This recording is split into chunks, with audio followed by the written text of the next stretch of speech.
Hey y'all, so today we're going to talk about living a life of contentment. As we all know, we are still in the beginning of 2024. We're wrapping up January. Time is going, it's going, okay? And it just reminded me of how last year I had a word to carry me throughout the year, but had I not been intentional, my word to focus on for the year would have not been a thing, and I would have missed the lesson for 2023. I would have missed the elevation of 2023 had I not been intentional. So if you haven't already, I want you to think of a word for this 2024. We ain't even finished with the first month yet. So it's not too late for you to go ahead and think of a word that is going to carry you throughout 2024. A word that is going to allow you to live intentional so that when you experience certain things, you know that there are lessons, you know what to pray, you know what season God has you in, and you know what the benefits are going to look like, right? What are you going to gain from this? You're not just living a life and existing and going through things and not knowing what you're supposed to take away from these things. You're now intentional. Drop in the comments, if you have, drop in the comment what your word is for 2024. If you haven't, again, you got your pen and your paper. Go ahead and as I'm even speaking to you, if anything comes to your mind, write it down, pray about it, see what it is that God would have you to intentionally focus on during this year. Okay, so last year my word was contentment. Contentment, living a life of contentment. When you think about contentment, what do you think of? I know when I think about it, I'm thinking about peace. I'm thinking about having peace. I'm thinking about no matter what the circumstance is, I experience peace. Okay.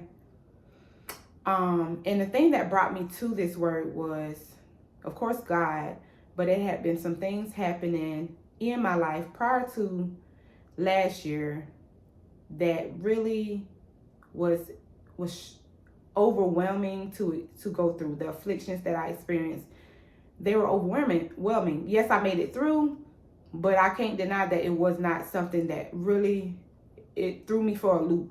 Okay. Having experienced the death of a mother and a father, I know what it is to experience supernatural peace. I know what it is to experience that because that was nothing I did on my own, especially when my mother passed. To walk that thing out was nothing that I did on my own. It was all supernatural peace that carried me through, even in the midst of chaos. So I knew what that was like, and I knew that I was not exempt. I knew that no matter how good life got, there would be a season, a valley season that I would have to experience, that I would have to be equipped for. I wanted to be equipped so that when life happens, I would maintain a level of peace. And I also knew that it wasn't a peace that I could have on my own. And I'm going to be honest, I did not know when I agree with God about intentionally focusing on peace, on contentment, I did not know that my earthly blessings would soon fade away, right? So when we talk about contentment, it's so easy. It is so easy to have contentment when your bank account is booming, when your marriage is booming, everything is straight, when your children acting right, when your health is up the part, you know your body to be the way that it always have been, and you're able to get things done and stuff. It's so easy to have peace then. But can you have peace? When we think about contentment, we're talking about contentment, right? The thing is, can you have peace when you have none of that? Can you still have peace? That's something I want you to think about. Your word of 2024 don't have to be contentment, but I'm going to share with you how living a life of contentment have impacted me and empowered me in such a way that I know that yea, though I may walk through the valley of the shadow of death, I won't fear evil, because I know the Lord thy God is with me. I know that he will never leave or forsake me. I know that he is a provider. Jehovah Jireh is my provider. When it comes to my emotional capacity, when it comes to my spiritual capacity, when it comes to my mental capacity, when it comes to my physical capacity. I know God to be my Jehovah Jireh, right? And that is because what? Because God have shown me through my season of walking out how it feels to live a life of contentment. He have shown me that I am your provider. And that's the whole purpose of living a life of contentment. So let me share this right here. So now that we have already talked about what it means to live a life of contentment, boom, you going through a tough season. You going through an extreme season, a season that you did not foresee. And you walking that thing out and you're like, how am I even making it through? And that is the favor of God that is upon you. That is his provision for you to be mentally equipped, to be physically equipped, to walk that thing out, no matter how it look, no matter how it feel, no matter any of that. You have a supernatural peace, shalom, that is upon you in your season of walking out valley moments. All right, so I did say for 2024, I'm going to be a little bit more vulnerable. So here I am, being vulnerable. Your judgment ain't got nothing to do with me. This is just me walking it out, okay?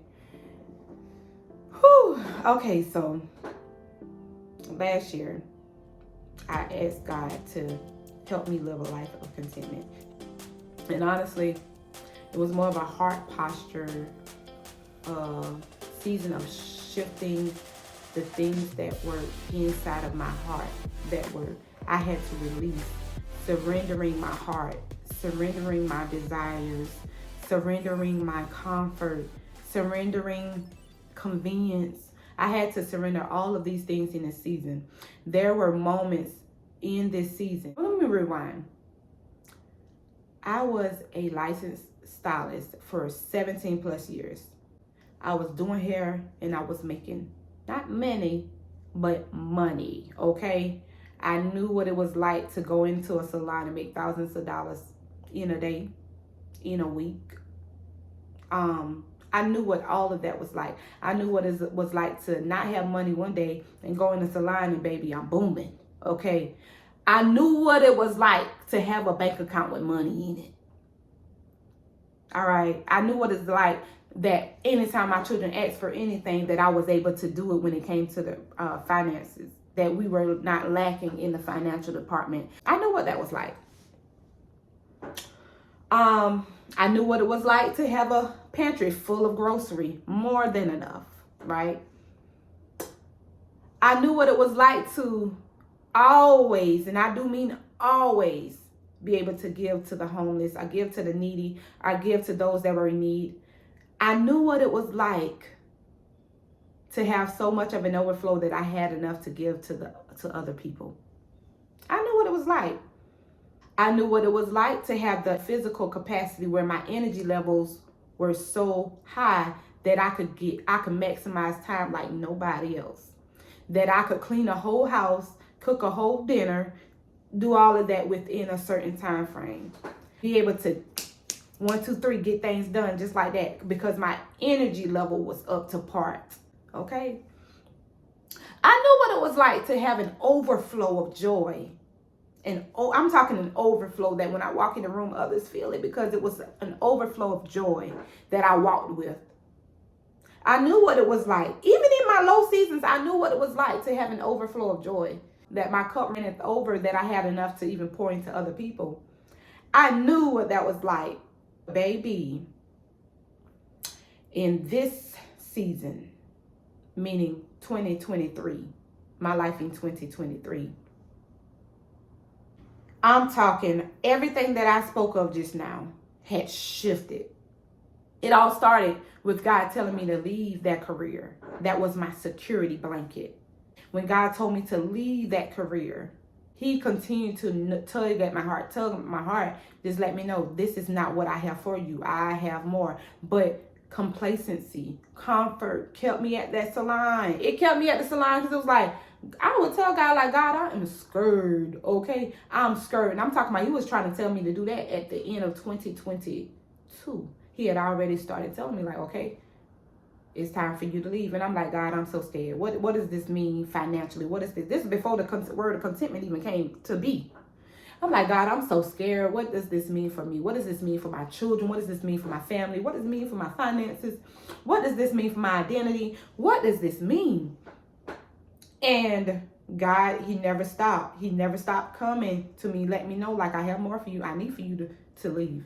So I was like, God, you know your daughter. I need for you to throw me out there. Like, you know who I am. I'm very, and God working on me with that. But just to be honest, like,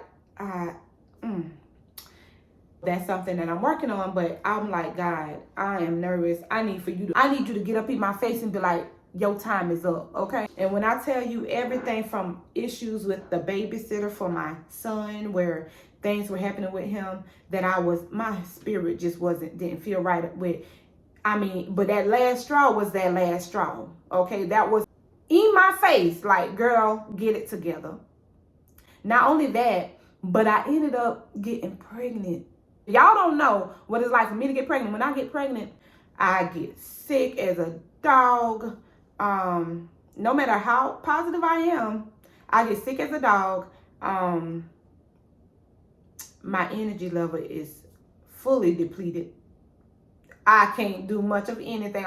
It's almost like I'm experiencing life as a whole different person when those 9-10 months while I'm pregnant. That's just always been my experience.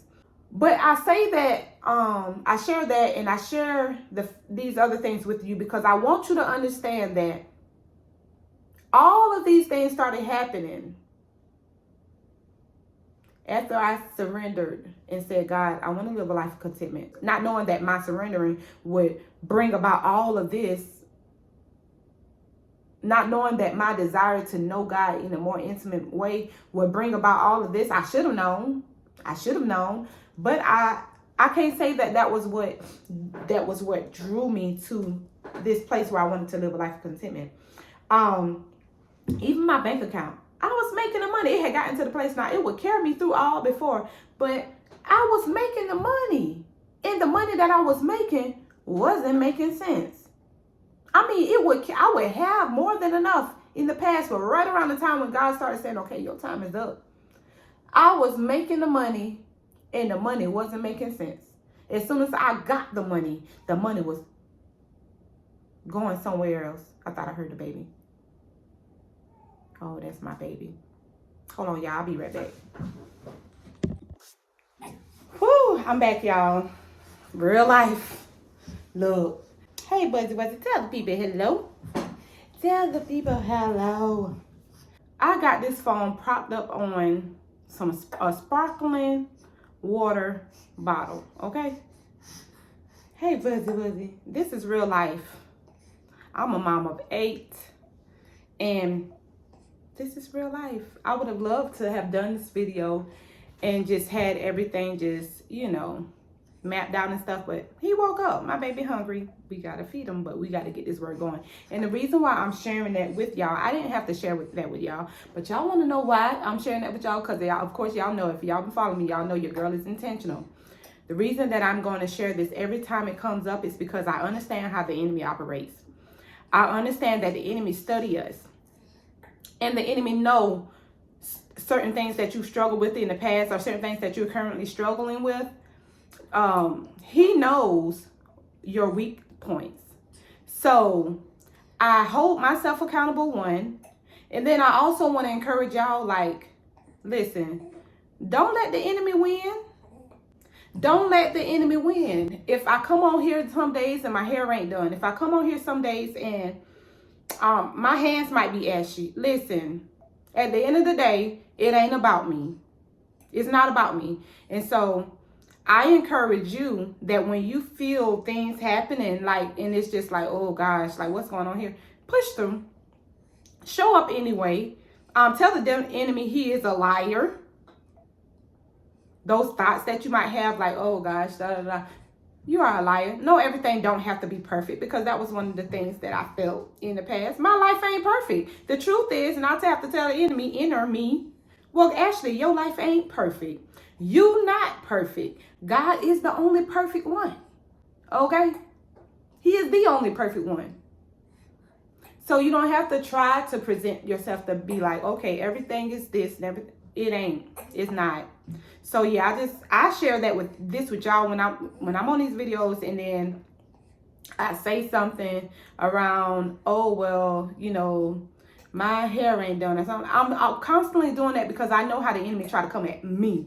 Okay, and I know if he's trying to come at me that way, that's because he studied me and he used the same tactics over and over again. But more importantly, I know the enemy may try to come at you that way, and I want you to be prepared for when those moments come. Okay, so as I feed this baby of mine, because he's my baby, and God said take care of the babies, and He will take care of everything else. Okay.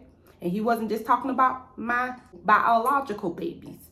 So let's get back to what I was talking about before I had to get my baby. It had gotten to the place where my finances wasn't making sense. Like, and the stress of having to do it all was becoming even more stressful. I mean, I'm trying to go to work, make the money, get back home in time enough to pick up the children. And after it had worked for so long, it had gotten to a place where it was no longer working. It was a season where it was working, but in this season when God was trying to shift me, it was not working. So I had to surrender my business. I had to surrender my desires and what I thought I wanted. And I had to go back to the intentionality of 2023. And it was like, didn't you say you want to learn? Didn't you say you want to live a life of contentment?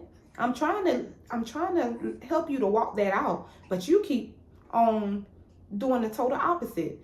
So he shifted my heart to where I wanted to love what He loved and hate what He hate. I wanted to desire. I said, God, please give me your desires. That was my prayer. My prayer had become, give me your desires to do the things that you love. Shift my heart. Shift my heart. God, if you want me to let go of this business, help me to love what you love and hate what you hate. Help me to desire what it is that you desire for me. God, align my desires with yours. In my heart, you can do all things. Because in my flesh, I want what I want. And what I want is comfort. What I want is security of knowing that I have what I need. I've finally gotten to the place where it was just like, okay, God's grace for me in this avenue of my life, doing it this way, is up. Talk to God. Continue to surrender your ideas, your plans, your life. Continue to surrender it to Him. And relinquish control. Surrender your heart. Surrender your desires, your plans. I'm gonna tell you what really got my attention. Homegirl got pregnant after not being pregnant for almost 4 years. Almost 4 years. Your girl got pregnant. Okay. Now, baby, like I was mentioning earlier, when it comes to my capacity level, physically, I've always been the one that could maximize. You okay? What, you want to talk to the people too? Huh, Buzzy, what you got to tell the people? When it came to my mental, oh my gosh, people don't talk about it, but sometimes you grieve the old you. You grieve the you that you knew yourself to be. Ooh, that was good. You grieve. And with grieving, it take everything in you to not be depressed, right? You're grieving the version of you that you knew at one point. And we talk about postpartum depression all the time, but not often do we talk about prenatal depression. It's a thing. So every day I had to wake up and choose joy. I had to choose joy. So yeah, when I found I was pregnant, this time it was like, whoa. God, was that you getting up in my face? Was that you doing the thing that I asked you to do because I told you I was scared and I need you to get up in my face? Because if that was, I got it. So the thing that I love to do, which was doing hair, talking to people, and all of that stuff in the salon, just doing it all. I didn't want to do that no more. If I can be completely honest, I did not want to do that no more. The moment, not the moment that I found out I was pregnant, but shortly after, when the sickness started coming and different perfumes would irritate me, where I felt sick. I had my episodes where I was vomiting and all of that other stuff. My energy level was just not right. I had to sit down and take breaks as I'm doing hair. So now I could not maximize my time in being in a salon within this window that God gave me so that I could be off by the time my children got out of school. Nothing. I mean, at this point, ain't nothing was making sense. My financial capacity was limited. Mental was limited because now I can't carry on what you got going on because, baby, I got my own stuff going on. I'm about to be, baby, I'm grieving my own old self right now. So all of this is going on, and God is like, I mean, you can continue to stay there, but your blessings is no longer there. Your grace ain't there, baby. You can hold on to the old if you want to, and not walk into the new. But it's up to you. It's up to you. So it got to a place where I was like, oh my goodness, it is time. But here's the thing, though. I will say, over time, God did chisel at my heart, and he began to allow me to desire what he desired, where I had to let go of a season of being Martha, where I was serving and doing all the things, to a season where I wasn't doing. Physically, I wasn't doing much of anything. I mean, I'm talking about from a season of Martha to a season of Mary, where I had to just sit at his feet. Like, I was iron deficient and I had a vitamin D deficiency. So that wasn't an excuse, but it was just all in alignment with what the season God had me in at that moment of my life. And it was like, I don't even want to do hair. Like, all of it came in alignment. Mind you, again, he was telling me to leave since the end of 2022, I'm sorry. So, it's water. So I went from a bank account of having more than enough to, there were times when I didn't have, I was in the negative. It didn't just happen. It didn't just go on for a month. I had to be strategic, where I had to call even for my car payments to make arrangements to pay it. And oh my gosh, that's a blessing, a testimony in itself. I'm telling you now, I experienced all of this. However, I did experience awesome. I'm talking about the amazing faithfulness of God. I was receiving heavenly blessings like nobody business. I got to know God in a way I didn't know him before because God was carrying me through. It did not feel good. It did not feel good to have to walk this thing out where I knew what it was like to have, I literally knew what it was like to have more than enough, to a season where I'm barely making it, baby. When I used to go to Sam's and I was shopped for this week, next week, and get whatever it was. But it was a season where God said, in this season, we talking about daily bread. We won't be anxious of tomorrow. God said, be anxious in nothing, but in all things, give thanks. I was in a season where I had to walk out gratitude. I had to walk out what it was that I had, what God was blessing me with, not my lack. I had to focus on what it was that I had. Not only that, but I couldn't live a life of convenience where I could do the bulk like I was used to doing it. Baby, I had to do day by day. God came through. I know God in a way that nobody can take from me. I know him to be my Jehovah Jireh. And this ain't the first time it happened, but had it not been for God's faithfulness, I would not have been on this video today talking to you. Okay? Had it not been for his faithfulness, it wasn't that I was such a great strategic planner or that I meal planned or that I meal prep. It wasn't none of that. At the end of the day, it was the faithfulness of God that he came to me right where I was and he made a way. And he might have didn't answer it the way that I thought. It would be times I would pray for a financial blessing so that I could pay a bill or so that I could do a thing. But God might not have given me that financial blessing. But I guarantee you what he did give me, he would give me favor. He gave me favor. He chiseled at the heart of man to pour into me, to give me favor. God gave me favor. So when I tell you, baby, I might have had a lack in the earthly blessings and the tangible things and the material things. But what this season did for me is it gave me a level of confidence in God that I could step back and I could allow God to go before me. But y'all, so good. It's so good. I need to tell you because there are some benefits. It can be scary. There are some things that you must expect during your living a life of contentment, because now you have to trust in God's provision. You can't trust in your own provision. You got to trust in God's provision. You got to focus on your spiritual riches and eternal blessings. You can't be so focused on your earthly blessings, because if you do, you'll miss it. You'll think you're living a life with deficiency when that ain't your truth. Now, if you measure your life's success on earthly things, then yes, of course, you will feel like this ain't it. But when you're intentional, you know that living a life of contentment is understanding that God is faithful, just like Paul had to be. Paul had to be faithful. He lived a life of contentment that even when his situations and his circumstances were up to part, he knew eternal blessings was where it was at. He knew good and well that having peace from God in the midst of chaos was a blessing. It was a blessing.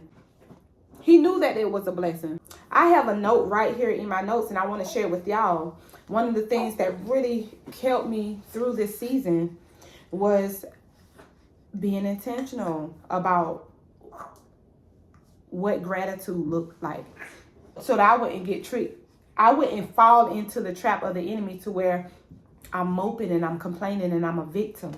No, I knew that I was victorious. I knew that praising God and thanking him for what it was I had would be what would keep me in my lowest. So I would pick up a pen and a paper, and I would intentionally think about the things that were going good. Think about the things that I was grateful for, that I did have. So many times it would be, oh God, thank you for a roof over my head. Oh God, thank you that my limbs are functioning properly. Oh God, thank you for my children that have been protected when they went to school. Like just the small things. Oh God, thank you for food. Thank you for giving me food for breakfast this morning. Because baby, when I tell you, he never went lacking. But that had been more than enough. That was at a standstill. While we had to fully depend on God. And not only us, but it was the fact that our children had to walk this out too. To be seated in heavenly places, empower us to feel secured and have confidence in God about our life, no matter our circumstance. So that was one of the things that carried me through. I remember taking this and writing this down early on in this journey of living a life of contentment.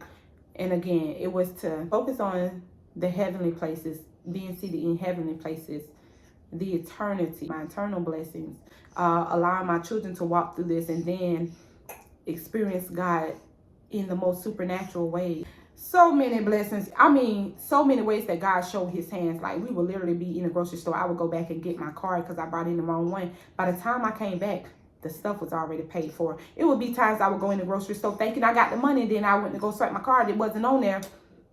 Baby. And I would be like, well, God, you own, literally, this is my thought process during these moments. God, you own all of this. You own the world. You own these grocery stores. You own it all. So if you didn't allow me to purchase this, then maybe this wasn't what you intended for me today. I'm talking about moments later, someone would take that tab and pay for it all. I'm talking when it came to stewarding his children, when it came to being a better mother and saying, okay, God, I have to do better in this area. I'm going to go in Home Depot and I'm going to get this, and this is what I'm going to do with it. Didn't have the funds, but my heart.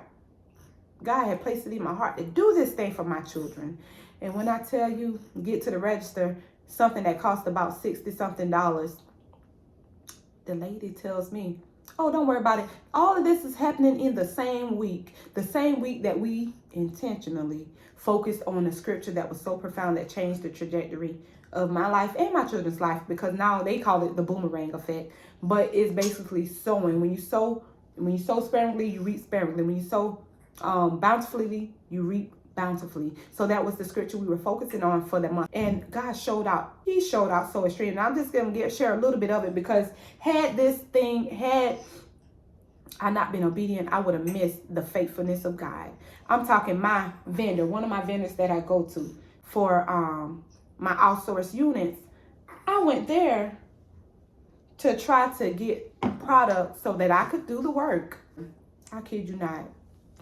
testimony in itself. The details of it was all God. Long story short, I go there. Didn't really have the funds. Let's talk about it. Didn't have the funds, but it was the favor of God.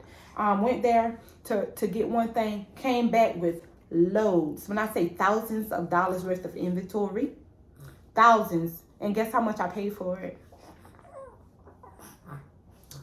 Zero. This was the first 7 days of September. The first 7 days of September, something supernatural happened regarding God's provision. And I can't make this up. I haven't shared this with a lot, but now I'm sharing it with you in hopes that it encourages you. Because I'm going to tell you something. Ain't nothing. I do mean nothing. There is nothing more fulfilling than living a life with Christ. Walking that thing out hand in hand. Having a relationship with God. Because you know, when you're going to have good seasons, but baby, you're going to have some rough ones. And when you have them, when you have to walk out those unfortunate seasons in life, who going to carry you? How you going to maintain peace in the midst of the circumstances, the chaos? Who going to do it? That's something you got to think about. You are not exempt from life happening. And I don't do it out of fear but I do it out of relationship. I do it because I know I'm weak. I know that God is faithful. I believe him. I believe he is who he say he is. God is who he say he is, and he can do what he say he can do. And I believe that I can do what he say I can do as long as I'm partnering with him. All fully understood that he really was never in need. But our perception of what we should have and how life should go and all of that according to society or according to the earthly realm will make us think that we're lacking. It will make us think that we're truly lacking when God is saying, no, when you have me, you have fulfillment. You have all things. You have purpose. When you focus on eternal blessings, you have more than enough. You have more than enough. Paul, he walked that thing out so graciously as he was so content, just understanding that God is faithful, just understanding that it's not so much about the tangible things or the material things, but it's more so about what blessings am I storing up in heaven, really and truly. How can God use me to build his kingdom? Can I have peace in the midst of chaos? One of the things that would keep us from living a life of contentment would be comparison. The moment you begin to look to your left or your right, and the moment you begin to look outside of the lane that God had originally ordained for you to walk in, you take away from the experience God wants you to have in this life. And so I encourage you, if you want to walk a life of contentment, do not compare. You cannot compare and live a life of contentment. You cannot want complacency and live a life of contentment. You cannot prefer comfort and live a life of contentment. You cannot desire convenience more than you desire contentment, because none of them are the same. You will not be able to have contentment and that. You have to choose that thing or contentment. But what I tell you, all of the other things will give you, if you measure your life success up with material things, then yes. Now, not at one point do I not think that God wants us to have it all, because I want what God wants from me. I want all of what God wants from me. And you know my why. My why of wanting all that God wants from me is because he said I could have them. That's my only reason behind my desire. It's because God said, you place these desires in my heart to want the promises of God. So I believe that is my portion. Although I operated in a season where I had to experience the lack in the earthly realm, I had to experience that, but that wasn't my end all be all. That was a season I had to walk through. That was a season I had to walk through, Buzzy. Yeah, you looking up at me, mommy talking? Yes, baby, yes. Yeah. Hey, Buzzy. Say, mommy, you know I like to talk, mommy. You like to talk, y'all. What you want to say to the people? You want to say something to them people? Mommy, what you drinking? What you telling them people, mommy? I heard you talking to them people and I was in your stomach, mommy. Yeah. And guess what? I was trying to pull through and do what it is that God told me to do.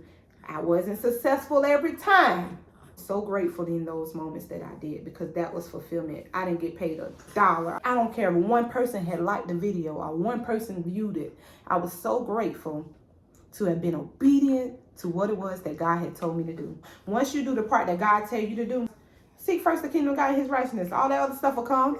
It'll come. Once you do your part, because faith without works is dead. Once you do your part,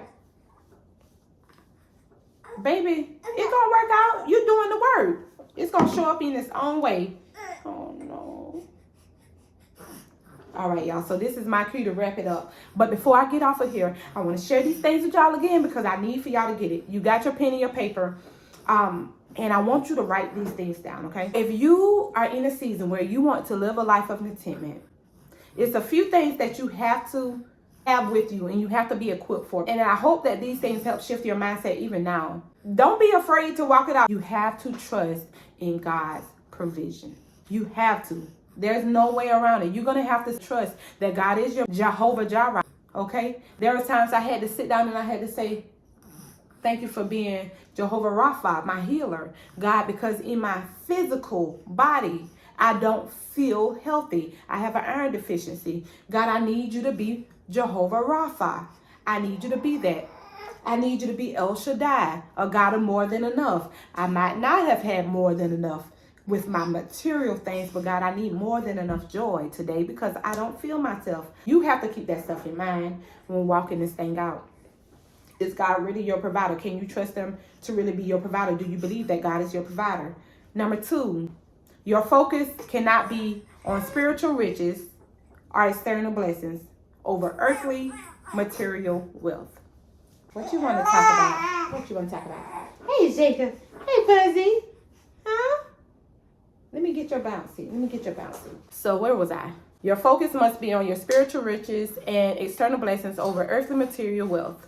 You can't focus on the both of them. You have to focus on the spiritual blessings. Where are you growing in spiritually?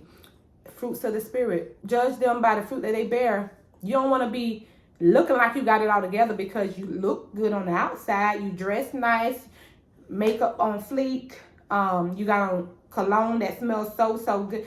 You got all of the natural and the fleshly things that scream wealth, and your bank account and all of that, your money is flowing and all that. But when they come up to you, there is no fruit.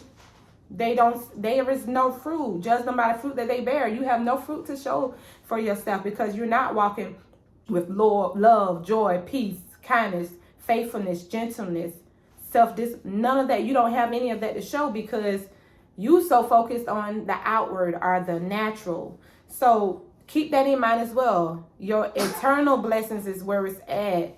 Your eternal blessings. Are you being obedient to what it is God is telling you to do? Are you in God's will? Or do you have a relationship with Christ? So you have to think about that more than the material, right? It's a mindset. Number 3, know that your God is faithful to perform. When you have a relationship with Christ, you experience fulfillment over what you experience in the world. Your relationship with Christ should be fulfilling to you. Point blank, period. Hey, Buzzy. Hey, you eating your ham. Your relationship with Christ should be fulfilling. To understand that the more God allow you to operate in purpose, the more that you are in his will, the more that you're obedient, that is going to bring forth fulfillment. That's going to bring forth peace. In no matter what season, you'll get up and you'll say, well, shoot, I'm about to get up because you know why? I can't stay down. You might be in a season of depression. You can't stay down. Fulfillment is when you are operating out of obedience. Fulfillment is when you understand that there is purpose. He loved you so much that he made you with purpose. If you breathing and you watching this video, it ain't too late. He made you with purpose. Don't fall to the hands of suicide. Walk that thing out. It's one choice after another, after another. The joy of the Lord is your strength. How can you have that strength? How can you have that joy if you're not walking with him? You have to walk with God. You have to be intentional about it. Tell him what you feel and ask him to help you. Okay? So that's all I have for today, y'all. I might have missed something, but if I missed it, I'll catch up with it on another video. Maybe I'll do a little short or something. But thank y'all so much for staying with me this long. I know this has been a really long video in comparison to my other ones, but please, if you made it this far, be sure to like, comment, and subscribe. If there's anything that blessed you in this video, be of encouragement and drop it. I gotta give another shout out to my boy Paul, because Paul, he walked this thing out. So I want to leave y'all with this scripture to help prepare your mind, or to help shift your mind as you live this thing called life, having contentment. Okay, so the scripture is Philippians 4:11, and it says, "Not that I was ever in need, for I learned how to be content with whatever I have." So keep that in mind. God want to bring you to a place where you're content with whatever it is that you have. Whether you have money in the bank account or you don't. Whether your children acting right or they ain't. Whether your marriage is going good or it's not. Whether your health is failing you or it's not. He wants you to live a life of contentment. And we all know now that living a life of contentment is trusting God in his faithfulness. Trusting that he can be your full provision. Trusting that you will have fulfillment and purpose as you walk this thing out called life. So I hope this blessed you today. Thank y'all so much for watching. Thank y'all for the new subscribers. Thank y'all. Thank you some conversations with y'all as well. Let's make this thing not just about what I want to share, but even if you have pointers that might help somebody else that might read the comments, I want you to drop them in the comments. Okay, this ain't just about this. Listen, locate, grab them, bring them in. Whatever platform I'm on, that's what it's about. It don't have to be just from this voice right here. If it was something that God have you to share, leave it in a comment. You never know how what you have to say will bless somebody else. Okay? All right.